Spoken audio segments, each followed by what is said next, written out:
सच्चाई बहुत कड़वी है।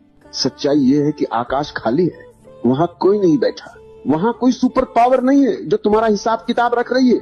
कोई चित्रगुप्त नहीं है, कोई जन्नत नहीं है, कोई दोजख नहीं है। ये सब तुम्हारे मन की इजाद है, इन्वेंशन है। तुमने भगवान को नहीं बनाया, तुम्हारे डर ने भगवान को बनाया है। जब आदिमानव बिजली कड़कती देखता था तो वो डर जाता था।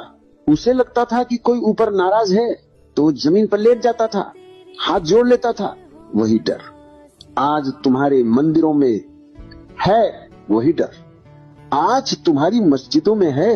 तुम प्रार्थना नहीं कर रहे हो, तुम भीख मांग रहे हो, तुम खुशामद कर रहे हो, तुम रिश्वत दे रहे हो। हे भगवान, मेरा धंधा चला दे, मैं नारियल चढ़ाऊंगा। हे भगवान, मेरे बेटे को पास करा दे, मैं चादर चढ़ाऊंगा। तुम्हें शर्म नहीं आती? तुमने भगवान को एक दुकानदार समझ रखा है, एक शॉपकीपर जो तुम्हारी रिश्वत का इंतजार कर रहा है। अगर भगवान रिश्वत लेकर काम करता है तो वो भगवान नहीं है, वो एक भ्रष्ट अफसर है। और अगर वह रिश्वत नहीं लेता तो तुम्हारी प्रार्थनाओं का कोई मूल्य नहीं है, सब व्यर्थ है। मैं तुम्हारी जड़ों पर चोट करना चाहता हूँ, मैं तुम्हें उखाड़ना चाहता हूँ, क्योंकि जब तक यह झूठा भगवान नहीं मरता तब तक तुम्हारे भीतर का सत्य पैदा नहीं हो सकता, तब तक तुम इंसान नहीं बन सकते। तुम अभी इंसान नहीं हो, तुम अभी कठपुतली हो, पपेट हो, जिसकी डोर किसी काल्पनिक शक्ति के हाथ में है।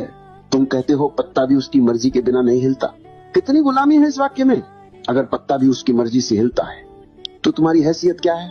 तुम क्या हो? सिर्फ एक मशीन, रोबोट। अगर हत्या उसकी मर्जी से होती है, अगर चोरी उसकी मर्जी से होती है, तो फिर पापी तुम क्यों? सजा तुम्हें क्यों? जेल तुम्हें क्यों? भेजो भगवान को जेल। FIR लिखवाओ उसके नाम पर कि हे अदालत, इसने मुझसे चोरी करवाई। लेकिन तुम डरते हो। तुम्हारी तर्क शक्ति, तुम्हारी इंटेलिजेंस मर चुकी है।